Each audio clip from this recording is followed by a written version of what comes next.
volvemos. Hoy vamos a hablar vamos a comenzar con las bases genéticas que se requieren para analizar el problema de la OP1. La OP1, recuerden que el objetivo que nosotros tenemos en esta OP es analizar la determinación y diferenciación sexual. Y para ello, nosotros vamos a hablar de generalidades, del concepto de genotipo sexual, del concepto de fenotipo sexual, las bases genéticas del desarrollo sexual, el desarrollo embriológico y los aspectos psicosociales relacionados con el problema.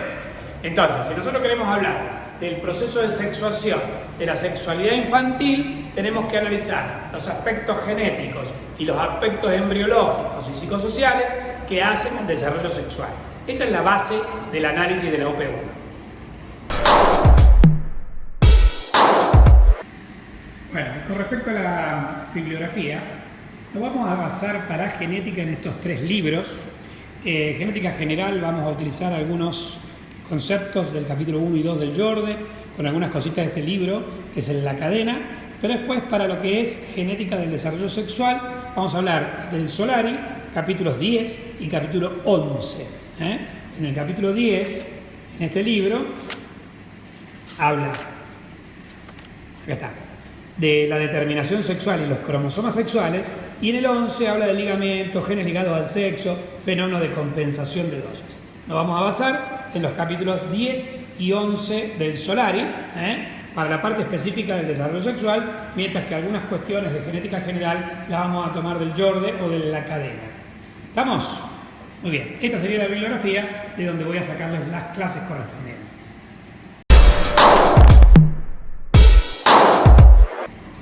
Bueno, lo primero que tenemos que hacer es definir qué es el sexo, de qué depende el sexo y cuáles son los tipos de sexo que podemos encontrar. Con respecto a la definición de sexo, vos tenés una definición. Desde el punto de vista biológico tenés una definición morfológica y una definición funcional o fisiológica. Desde el punto de vista morfológico o orgánico, al sexo se lo define como aquella condición orgánica que diferencia al macho de las hembras en aquellas especies de reproducción sexual. Eso sería el aspecto morfológico, la definición desde el punto de vista morfológico de lo que es el sexo. Mientras que desde un punto de vista fisiológico también se llama sexo a la respuesta sexual, es decir, al coito. Pero bueno, no nos metamos con la respuesta sexual, vamos a los aspectos puramente biológicos orgánicos.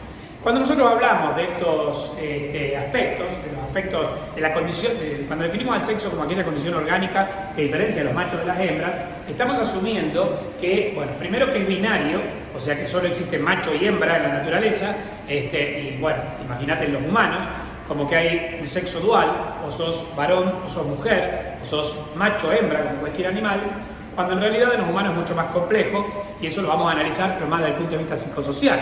Ahora bien, aún desde el punto de vista biológico, cuando nosotros hablamos del sexo, no existe un solo tipo de sexo, que es el que podríamos pensar cuando miramos, por ejemplo, los órganos genitales externos y decimos, bueno, este es macho porque tiene pene y tiene escroto, y esta es hembra porque tiene el labio mayor, el labio menor, es el clítoris, etc.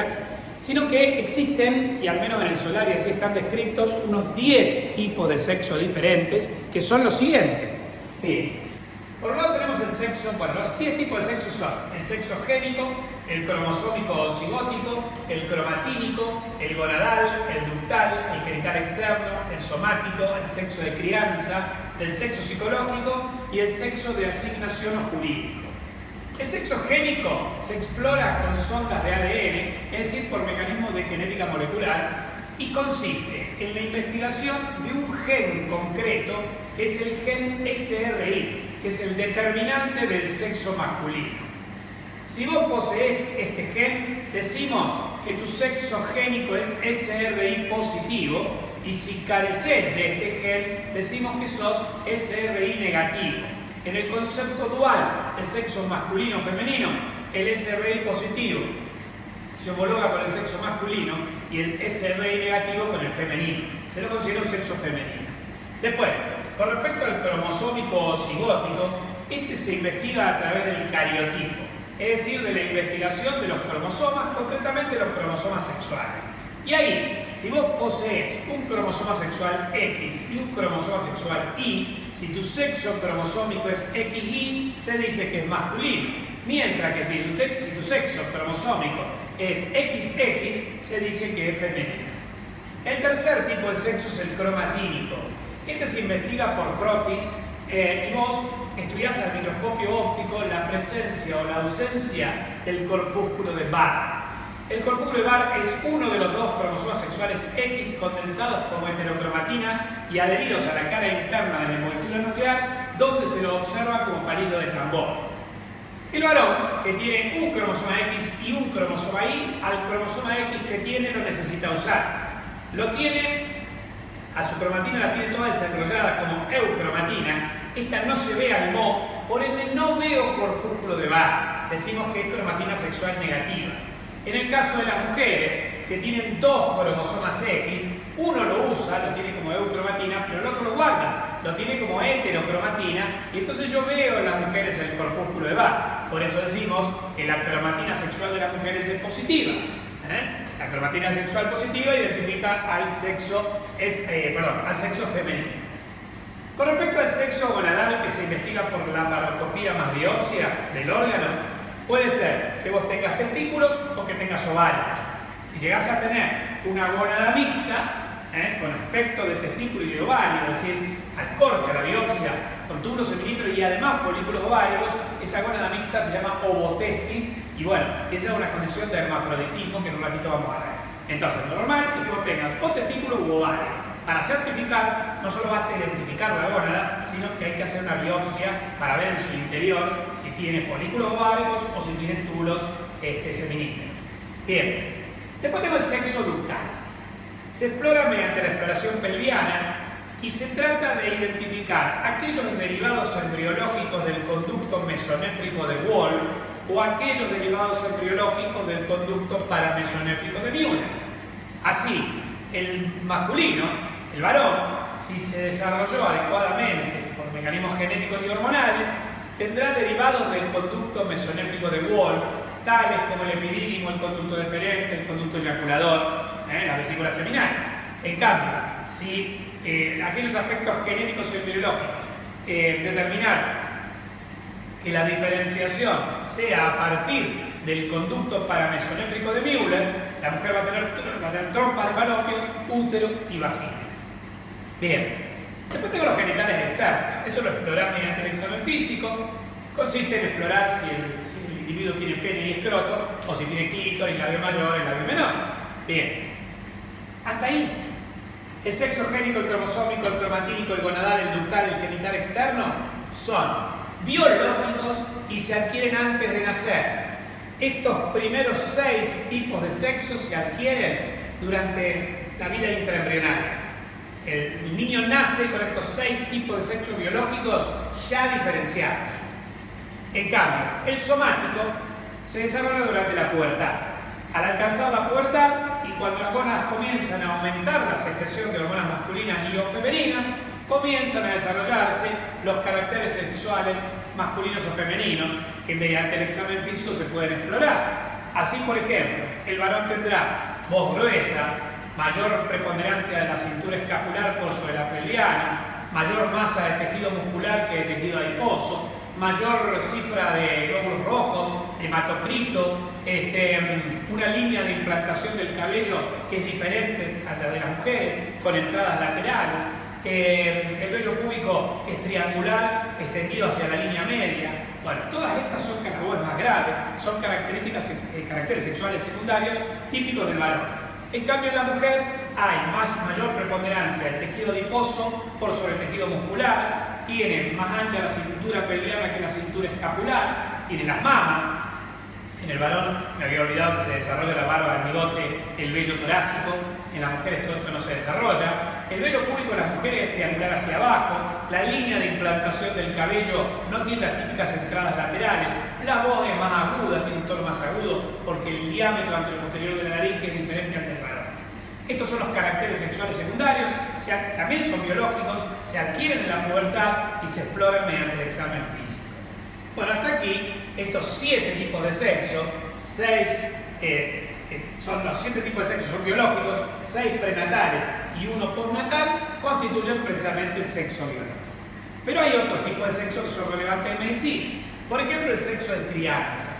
Si te han criado como varón o te han criado como mujer, ¿sí? Porque esto puede influir en el desarrollo de pautas cerebrales de acuerdo a la crianza. Esto se investiga a través de la anamnesis, del interrogatorio durante la historia clínica, y pueden ser pautas de crianza masculinas o femeninas. Si, por ejemplo, te pintaban toda tu habitación de celeste, te vestían con pantaloncitos, te hacían jugar con autitos, o te pintaban la habitación de rosa, te ponían polleritas y te hacían jugar con muñecas. La presión en la crianza es bastante significativa y eso orienta el sexo psicológico hacia varón o mujer, por la presión de los padres. Eso es algo que está en discusión en la actualidad. Bueno, finalmente, entonces, lógicamente, a través de un poco por la presión biológica de los genes, de las hormonas y de las estructuras con las cuales el individuo nace y aquellas con las cuales se desarrolla en la pubertad, más la crianza, se termina configurando el sexo psicológico. Este sexo psicológico, que lo puede investigar un analista, y que puede ser masculino o femenino, podrá tener concordancia o disconcordancia con el biológico. Vos podés haber nacido varón y sentirte varón, o haber nacido varón y sentirte mujer. Podés haber nacido mujer y sentirte mujer, o haber nacido mujer y sentirte varón, y todos los casos intermedios que luego vamos a considerar cuando analicemos la parte psicosocial. Bueno, y finalmente tenemos el sexo de asignación o jurídico, que es el, digamos, tu sexo para la ley, ¿no? El que figura en el DNI, cuando te anota tu papá o tu mamá, pero que después vos, en tu vida adulta, podés cambiarlo. Figura en el carnet en el DNI como masculino o femenino. Entonces, para la medicina, los 10 tipos de sexo que figuran al menos en el solar y que son relevantes son el sexo génico, el cromosómico cigótico, el cromatídico, el gonadal, el ductal, el genital externo, somático, el de crianza, el psicológico, el de asignación o jurídico. Los primeros 7 son biológicos, los otros 3 son psicosociales. De los 7 biológicos, 6 hasta el genital externo se adquieren en la vida intrauterina, el somático se adquiere en la vida extrauterina durante la pubertad, se alcanza o se termina de desarrollar en la pubertad. Finalmente, el sexo de crianza, el psicológico y el de asignación jurídico son exclusivamente postnatales. Bueno, con respecto a los factores que determinan el sexo, tenemos que tener en cuenta que el sexo, como todo rasgo complejo, se basa en una herencia poligénica y multifactorial. Esto significa que hay muchos genes implicados en el desarrollo sexual y la expresión de estos genes son reguladas por múltiples factores. Entonces, es muy importante que diferenciemos los conceptos de determinación sexual, diferenciación sexual, genotipo sexual y fenotipo sexual. Así, por ejemplo, la determinación sexual se define como la adquisición del genotipo sexual. Esto ocurre durante el momento mismo de la fecundación, o sea, el primer día de vida, y se da por mecanismos genéticos, o sea, ¿qué genes recibirás? ¿Cuál es tu dosis genética? En cambio, la diferenciación sexual se define como la adquisición del fenotipo sexual. Esta ocurre durante la vida embriofetal por mecanismos embriológicos. Entonces, si la determinación es la adquisición del genotipo y la diferenciación es la adquisición del fenotipo, tenemos que diferenciar genotipo de fenotipo. ¿Qué es el genotipo sexual? Es la constitución génica para el rasgo sexo. Esta constitución génica para el rasgo sexo está determinada por 3 tipos de sexo, que son el génico, o sea, si tenés o no tenés el gen SRI, el cromosómico, si sos XX o XY, y el cromatídico, si tenés o no tenés corpúsculo de Barr. De estos 3, el más relevante es el sexo génico, porque en realidad los cromosomas no son más que el vehículo de los genes. Así, por ejemplo, si vos sos SRI positivo, también vas a ser XY. ¿Por qué? Porque ese gen SRI está en el cromosoma Y. Entonces, como una redundancia, bueno, está bien, si yo soy XY voy a ser SRI positivo. Pero hay casos raros en los cuales, en el crossing over, el SRI es arrastrado. Recuerden que el crossing over es el entrecruzamiento de genes entre cromosomas homólogos. En el caso de los sexuales no son homólogos, son heterólogos, el X y el Y, pero en la espermatogénesis del varón puede ocurrir en la meiosis del papá que el gen SRI sea arrastrado al cromosoma X y entonces no tengas un cromosoma Y sin gen SRI o un cromosoma X con el gen SRI. Cuando estos cromosomas Y y X, a través de los espermatozoides correspondientes, fecunden a un ovocito que siempre tiene el cromosoma X, vos vas a tener la formación, podés llegar a tener la formación de un embrión XY, pero SRY negativo, y un embrión XX, pero SRY positivo. Son casos raros, pero en estos casos lo que se verifica es lo siguiente. El embrión XY, que tiene sexo cromosómico masculino, al ser SRY negativo, se va a diferenciar como femenino. Estas son las mujeres XY. Al revés, aquellos embriones XX, o sea que tienen sexo cromosómico femenino, pero que tienen el gen SRY, o sea que el sexo génico es masculino, se desarrollan como varones, son varones XX. Esto lo demuestra que no es el cromosoma, sino el gen que el cromosoma contiene el relevante para la diferenciación sexual. Entonces decimos que el sexo, que en el genotipo sexual, de los tres sexos que lo constituyen, el sexo génico es el más importante. Bueno, con respecto al fenotipo sexual, se lo define como la expresión del genotipo sexual por influencia ambiental, influenciada por el ambiente. Recuerden que el fenotipo es genotipo más ambiente. Eso lo vimos en genética general en primer año. Este está representado por los sexos gonadal, ductal y genital externo, o sea, si tenés ovario o testículo, si tenés ductos derivados del conducto mesonéfrico de Wolff o ductos derivados del conducto paramesonéfrico de Müller, o si tenés pene y escroto o clítoris, labios mayores y menores. De estos, el más importante es el sexo gonadal, tener testículo o tener ovario, porque como es la gónada la que origina tanto los gametos masculinos o femeninos como las hormonas masculinas o femeninas en mayor proporción, después esto conducirá al desarrollo de los demás órganos del aparato reproductor en sentido masculino o femenino. Con lo cual, la gónada es como el órgano conductor de todo, del desarrollo. Una vez que en la gónada se activan determinados genes, la gónada termina diferenciándose en testículo u ovario, y el testículo y el ovario generarán o gametos masculinos o femeninos, o más hormonas masculinas que femeninas, o más hormonas femeninas que masculinas, para inducir el desarrollo de los ductos y de los genitales externos. Entonces decimos que del fenotipo sexual, el más importante es el sexo gonadal. Entonces, resumiendo, como resultado de la determinación y de la diferenciación sexual, los seis tipos de sexo biológicos, los tres que constituyen el genotipo sexual, que son el génico, el cromosómico y el cromatínico, y los tres que constituyen el fenotipo sexual al nacer, que son el gonadal, el ductal y el genital externo, ya tienen que estar completamente establecidos. El niño al nacer puede tener el siguiente fenotipo. Puede ser que el fenotipo sea masculino, que el fenotipo sea femenino, o bien que sea un estado intersexual, donde es difícil al nacer determinar el sexo. Con respecto al fenotipo masculino, este se basa en un genotipo sexual SRY positivo, XY cromatina sexual negativa, es decir, presenta el gen SRY, presenta los cromosomas sexuales XY y no presenta corpúsculo de Barr en la mayoría de sus células. Con este genotipo sexual, el fenotipo sexual que va a adquirir es desarrollo de testículos, derivados del conducto de Wolff, que constituyen las vías espermáticas, pene y escroto. En cambio, y ese va a ser el fenotipo masculino.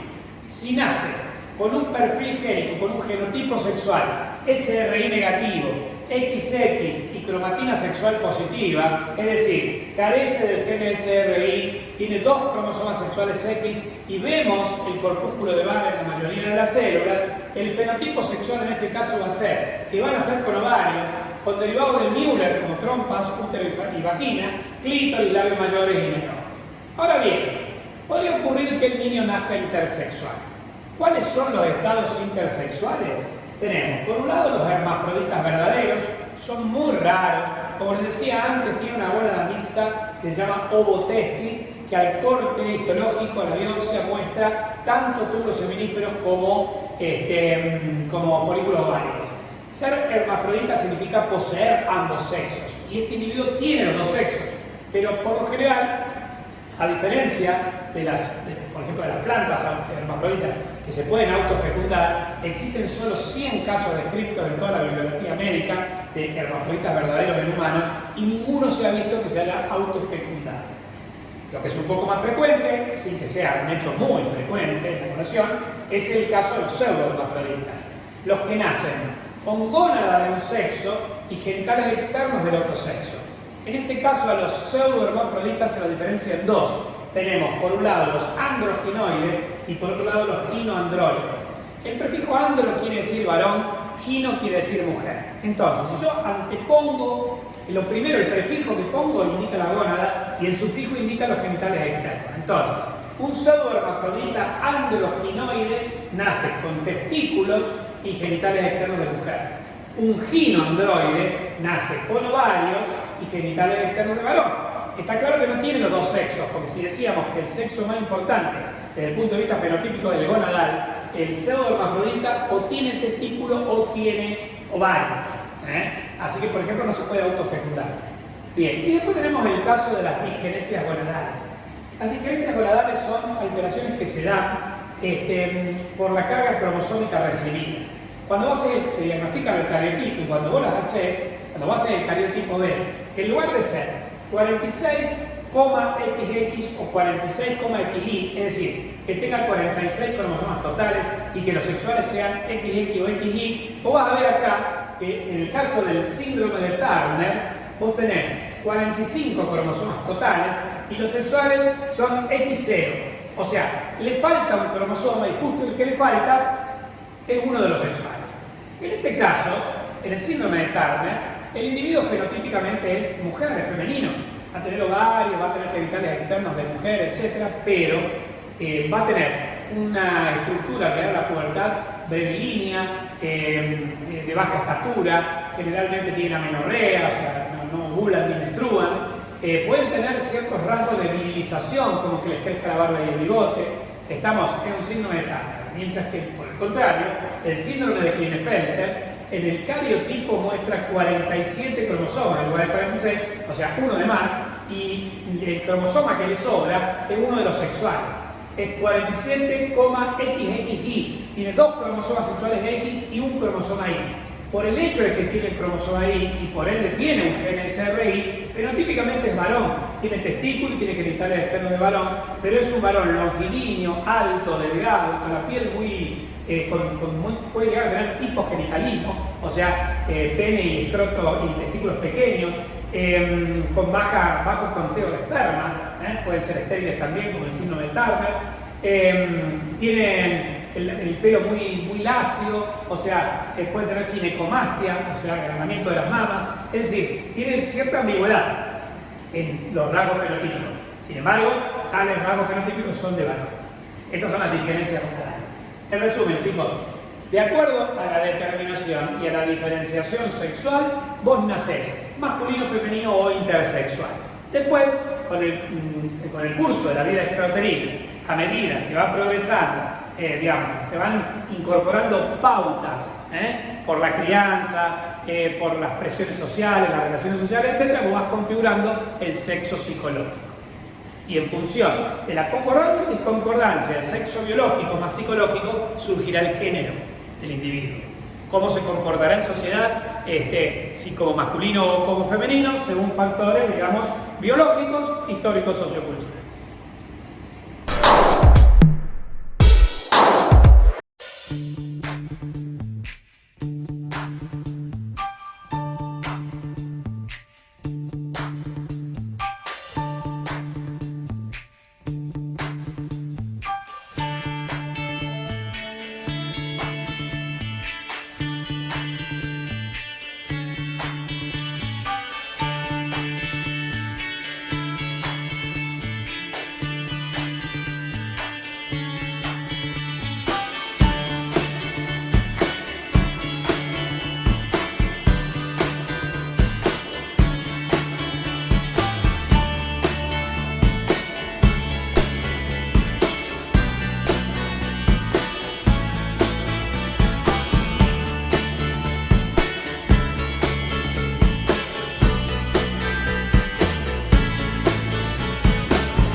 Bueno, polluelos, en la próxima próxima clase les voy a profundizar en el aspecto genético, en la cascada de activación génica. Para eso vamos a analizar todos los genes implicados en el desarrollo sexual. Vamos a hablar un poquito antes de eso de una base de genética general. Vamos a hablar de todos los genes implicados en la cascada de activación génica, no solo el gen SRI, sino el gen del HAM, el FS1 y muchos otros que tienen que ver con la determinación sexual. Pero eso, bueno, como les dije, lo vamos a ver en la próxima clase. Nos vemos, polluelos, y sigan cuidándose.